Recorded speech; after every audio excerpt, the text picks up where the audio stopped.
Have you ever wondered why some people live a seemingly limitless life while other people seem to live a life filled with limitations?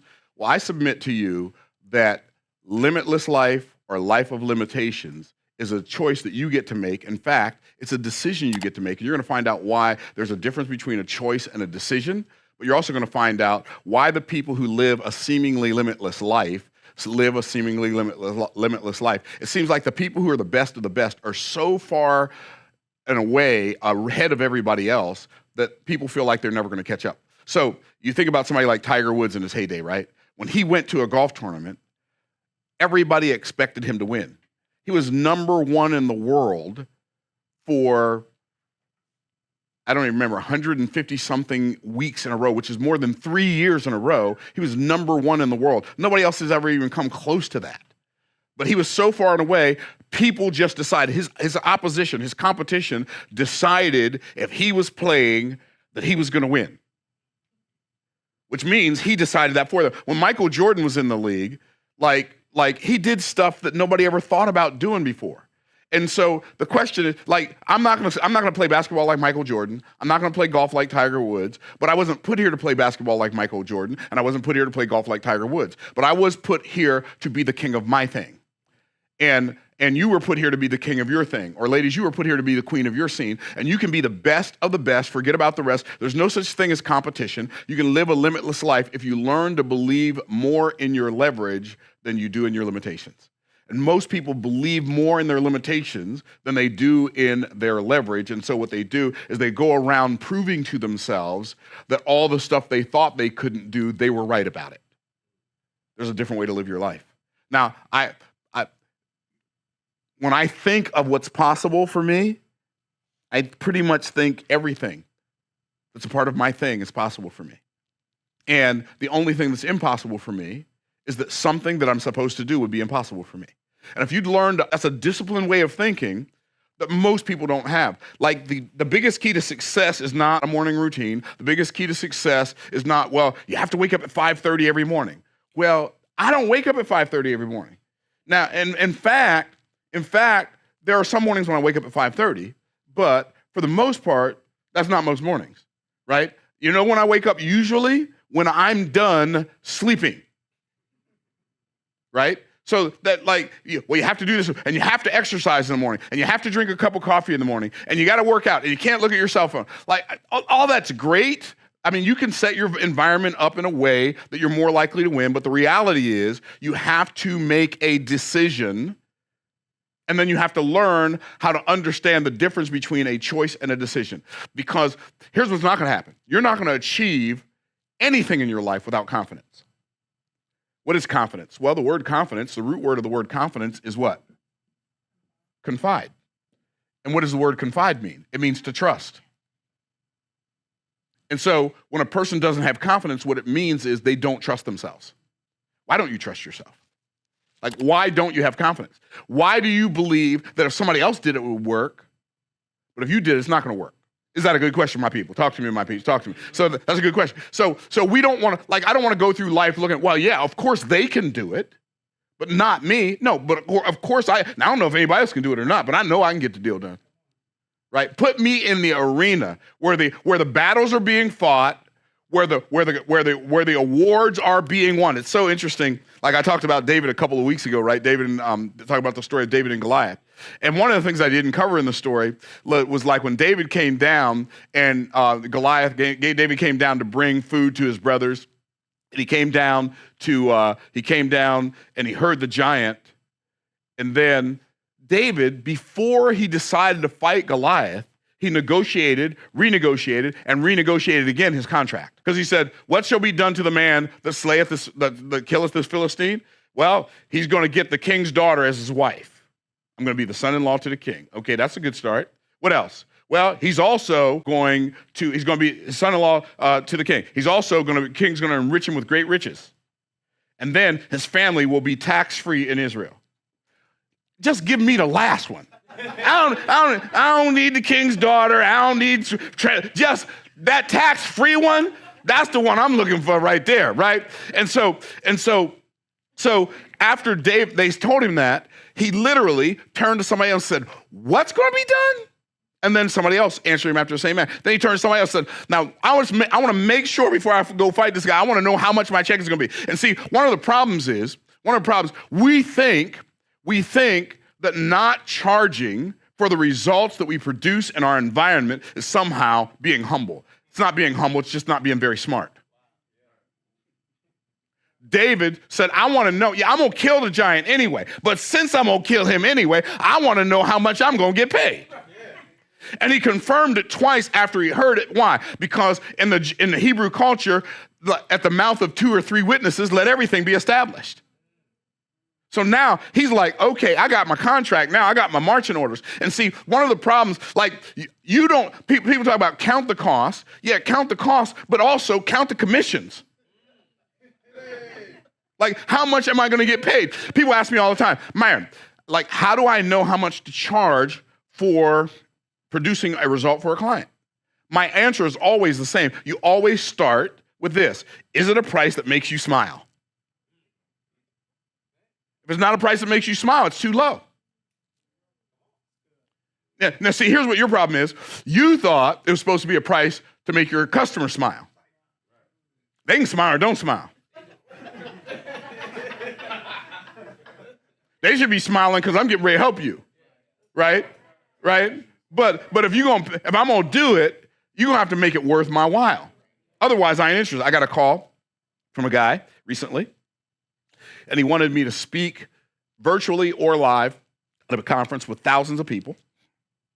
He says, "So how can we make this work?" I said, "Well, you pay for you want me to be there, like physically. You pay for my air travel. It's $11,000 an hour." And I know, oh, that's crazy. Yeah, you're just whatever. Okay, do you? Okay, that's mine. And I'm okay not speaking too. Okay, so let's start there. I'm okay with that's too much for us. I'm okay with that. It's $11,000 an hour for me to get there. It was in Las Vegas, from Tampa to Las Vegas. $11,000 an hour there and back, whatever that is. Let's call it 5 hours there, 5 hours back. So that's $110,000 just for travel. That doesn't include my room, because you're going to need to get me a room. And my speaking fee is $250,000 an hour.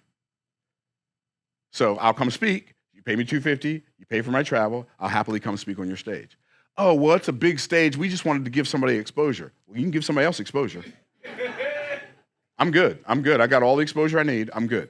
Now, I'm not saying everybody's prices need to be that high, but see, what a lot of people don't realize, like people think, oh, your prices are just that high because you think you're all that in a bag of chips. No, because time is something that I have less and less of every day, and I value my time whether you value it or not. And by the way, you're never going to value my time if I don't value my time, right? So a lot of you are frustrated because you want your clients to put a higher value on your time than you do. Can I get a witness? But I'm not doing that. It is what it is. It costs what it costs, right? So what does that mean? Well, like I set my prices. I remember when I used to do coaching for $5,000 an hour. And I was coaching this guy, really high-level entrepreneur. In fact, well, just really high, like tens of millions of dollars a year got kind of a person. And I was coaching him. He's like, and he made a lot of money based on some coaching I gave. He's like, okay, I want to pay you to teach me how to tell stories. How much you charge per hour for coaching? I said $5,000 an hour. He said, good. I just sent you $40,000. I want 8 hours.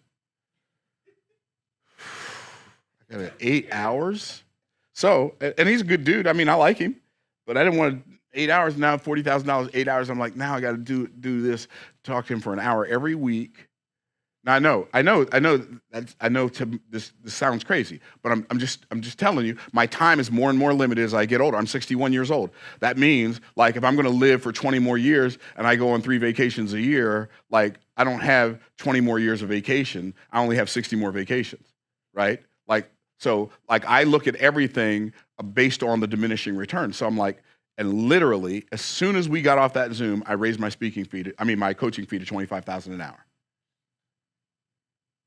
And then, like, doing coach $25,000 an hour, sold a bunch of VIP days, 8 hours, $200,000. I'm like, no, it's too much, right? And so, by the way, I'm showing you my thought process. Watch this. Tony Robbins said, and I think he's right. I don't think he's right about everything. I think he's right about this. He said, if you want to duplicate any form of human excellence, you need to find somebody who's performing at a high level in that discipline and model three things. He said, number one, you want to model their belief systems. I submit to you that the life you're living right now is a direct result of the beliefs that you hold right now. Beliefs that you hold about the past and beliefs that you hold about the future. So he said the second thing, you need to first thing, model their belief system. Second thing, you model their physiology. You carry yourself the way they carry themselves. Like if I came in here and I was like this, you would assume something about me. If I talk like this, you would assume something about me. If I was shifty-eyed, this is my physiology. And I never looked at anybody. If I never looked anybody in the face, you would think, this person can't be trusted, right? So you model their physiology, and then you model their mental syntax. And the mental syntax is the order in which they fire off messages in their brain. For instance, if you say, the dog bit Johnny, that has meaning, right? The dog bit Johnny. But if you say, Johnny bit the dog, that has a different meaning, even though both sentences have the exact same words in them. So what, like the order that you do a thing oftentimes is as important as the thing you're doing. Are y'all tracking? Okay. So you have to have confidence. Why don't people have confidence? People don't have confidence because they don't trust themselves. Why don't people trust themselves? Because the only person who's heard every lie you've ever told is you. Watch this. Here's the main reason. You told yourself, I'm going to do X, Y, Z. Like, this is why New Year's resolutions are a bad idea. You say, this year I'm going to blah, blah, blah. And then 3 weeks in, you stop doing it. Right? And the reason you stopped doing it is because you made a choice. You didn't make a decision. I'm going to show you what that means in a minute. And so what happened is you have this wishy-washy way of being. And so you don't have confidence because you've broken your word to yourself so many times in the past, you can't believe a word you say. How many of y'all tracking? And so confidence comes from the root word confide. What if confidence was you just learn how to confide in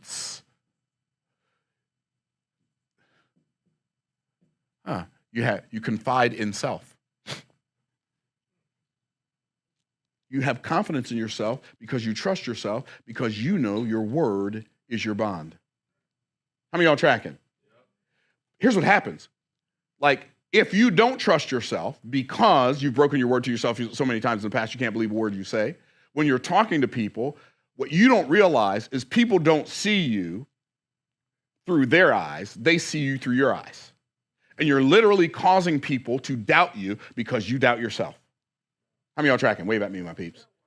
Right?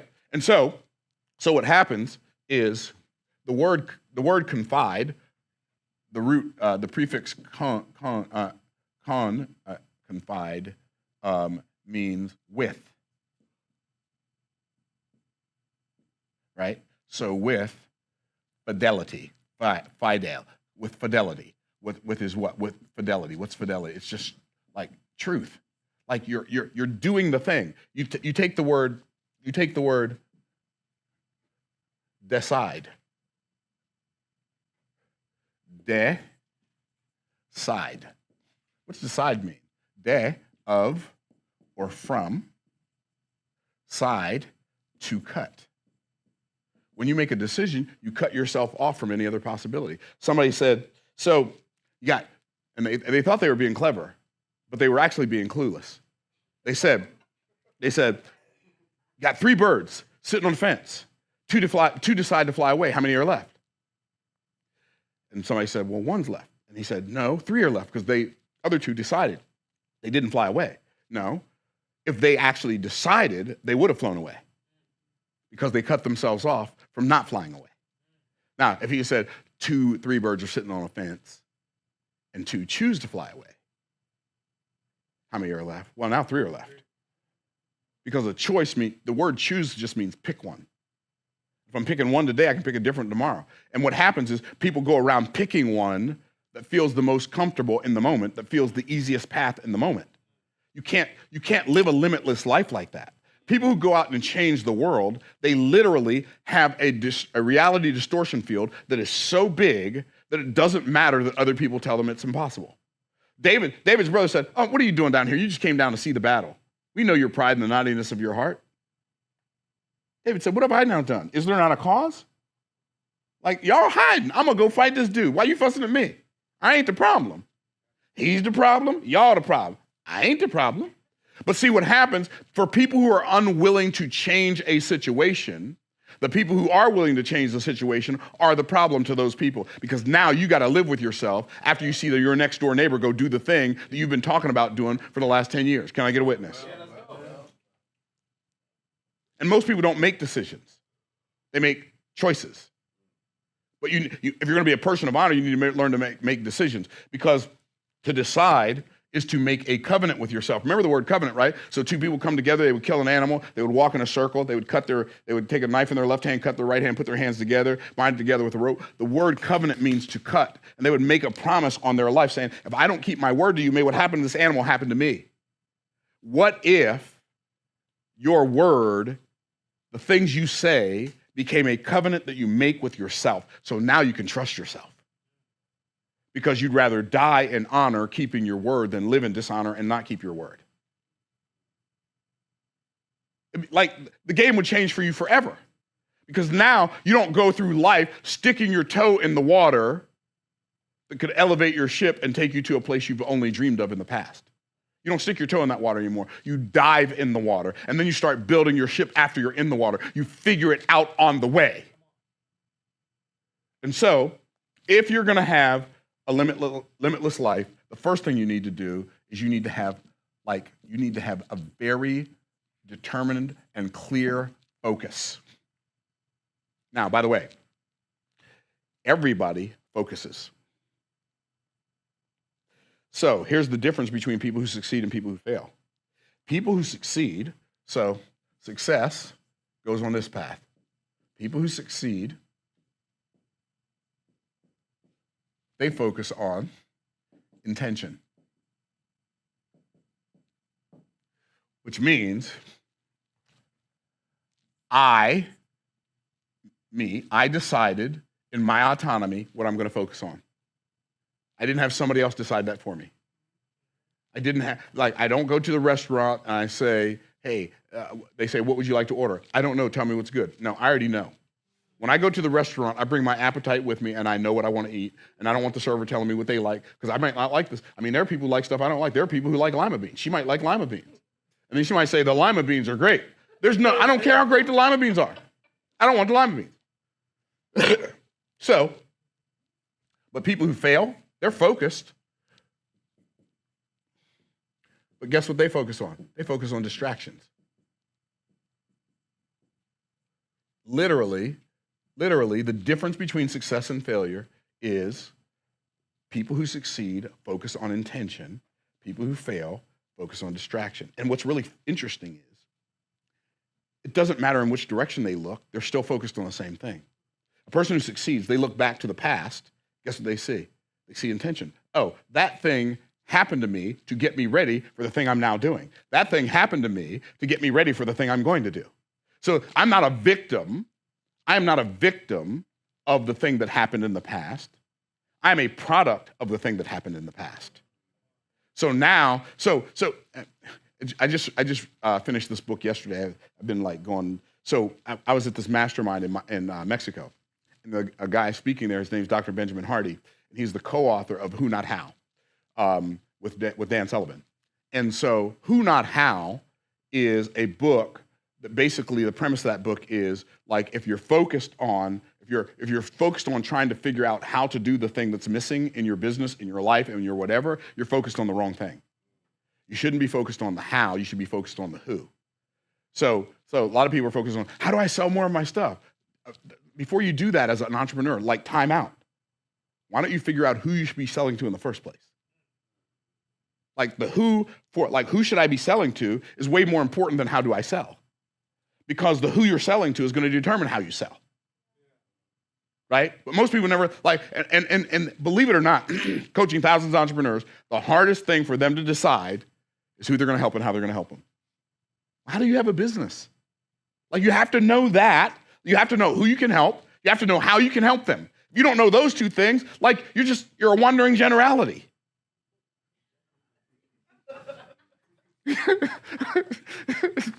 Trudy, you're funny. So you need to have focus. So you need to focus on figuring out how to turn everything in your past into a positive catalyst for your current life, for your current experience of life. So what does that mean? That means you have to look at everything that's happened in the past and realize that none of it happened to you and all of it happened for you. It's so fascinating to me when I read the story of Joseph, because the story of Joseph affected Joseph negatively, it affected his father negatively, and the same experience when Pharaoh asked Israel, he said, so how old are you? Or Jacob asked Jacob, how old are you? He said, few and, he didn't use the word terrible. He said, few and miserable or something like that have been the days of my life. Really? Really? That's few and miserable? Really have been the days of your life? You got a beautiful family? Yeah, I get it. Your boys, your brother tried to kill you. I get all that. But like you're putting the wrong frame around it. Frames create focus. Do you understand? You can't change what happened to you in the past, but you have every ability whatsoever to change what it means to you.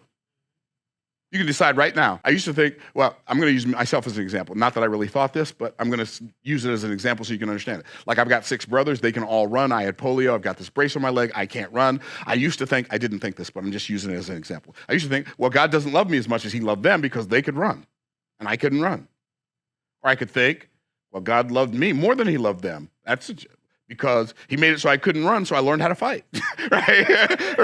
Right? That could be it, right? Or I could just say, watch this. I'm deciding the frame. I could say, look, God ordained in his sovereign, I'm not saying God did this to me, but he ordained this for my life in his sovereign will before eternity ever began, because God knew in order for my brain to speed up as fast as it needed to speed up for my assignment, my body needed to slow down.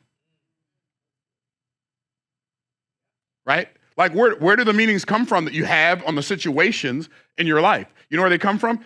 Like, well, you decide. You decide where they come from.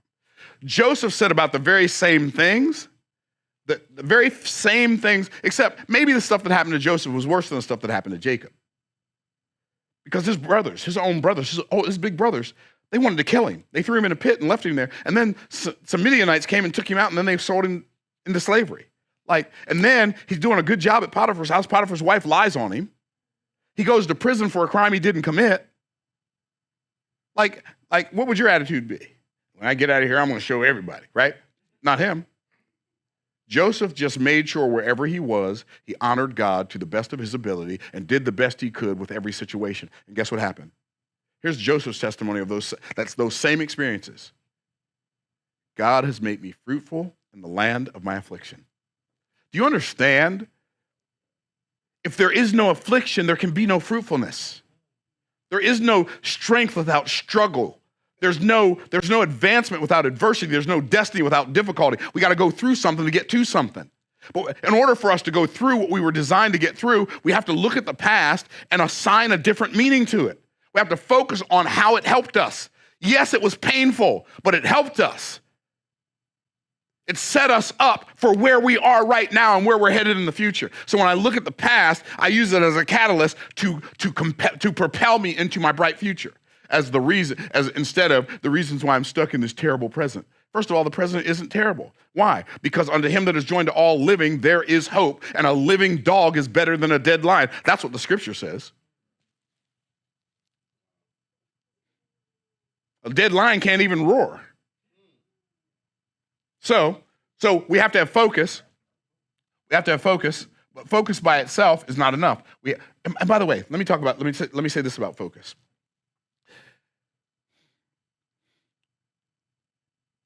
Our focus on the future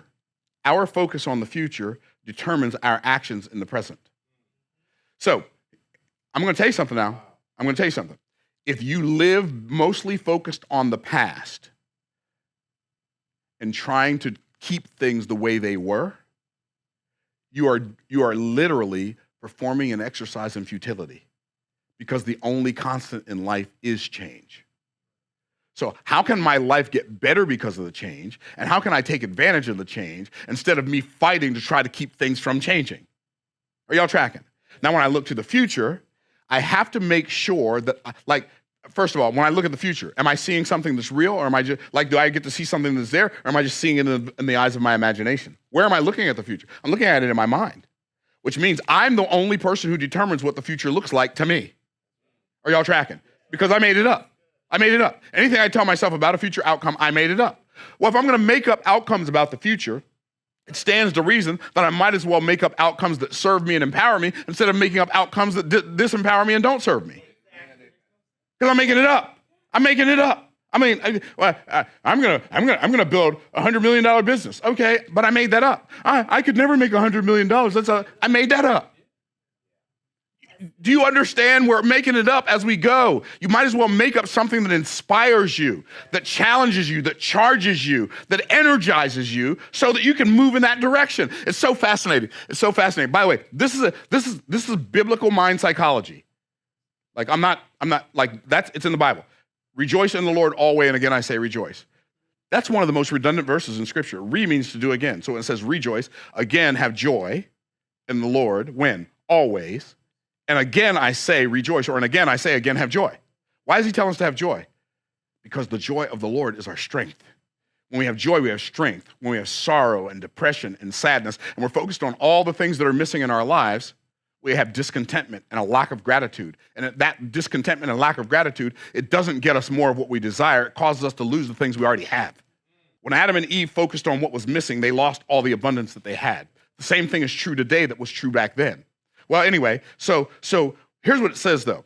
Here's what it says rejoice in the Lord always, and again I say rejoice. Let your moderation be known unto all men, for the Lord is at hand. So it's saying be joyful, but then it's saying be willful. Let your moderation, what's moderation? Self-control. Let it be known unto all men. So how do I do that? Well, the Lord is at hand. The thing that we're supposed to use our willpower for is not to make ourselves do something. The thing we should use our willpower for is to remind ourselves that the Lord is present. Because when I use my willpower to remind myself that the Lord is present, then I have joy. Why? In his presence is fullness of joy. Why? Now I'm empowered. Why? Because I know who I am based on whose I am. Because when I'm with him, he shows me who I am. Because my identity comes from him. I don't have the identity of the world.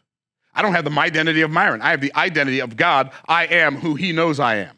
How many of y'all tracking? So what we want to do is we want to make sure that we're operating from that place where when I'm looking at the future, I'm drawing on a future that's empowering me. Wrap your mind around this. Focus on the future. Focus on a future outcome that empowers you.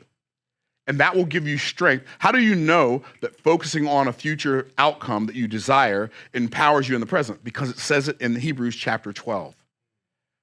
Wherefore, seeing we are compassed about with so great a cloud of witnesses. By the way, that's not talking about people up in heaven watching us. It's talking about their testimony to us of the benefits of having faith, whether we experience the benefits of that faith in this life or whether we don't, because it says some having died in faith, not having received the promise, right?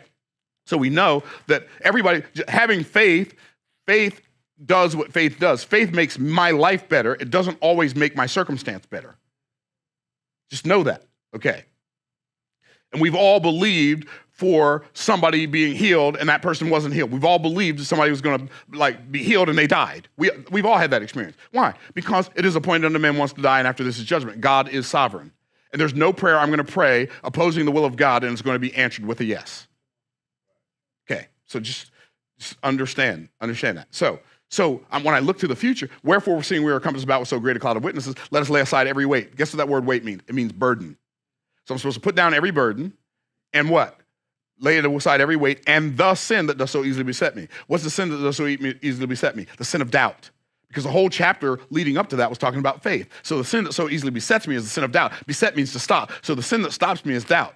And then it says, so how do I do that? How do I put down the weights? How do I lay aside the sin that does so easily beset me? I do it like this. Looking unto Jesus, that's what it says next, right? The author and finisher of our faith. Now, that's not the key in that passage. You want to know the key in that passage? Looking unto Jesus, the author and finisher of our faith, here's the key. Who for the joy that was what? Set before him. That gave him the ability to endure the cross of his present, despising the shame, and is now set down on the right hand of the throne of God. So Jesus himself, the scripture says, he focused on the joyful anticipation of the outcome he desired more than the current pain of the present circumstances.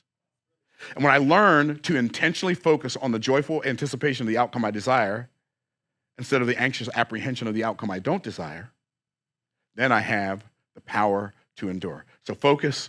I'm going to give you the other two. I don't have time to go into them right now. Faith and follow through. So faith is not, see, one of the reasons your faith is so wavering, because you have faith in faith. You need to stop having faith in faith and start having faith in the one who is faithful.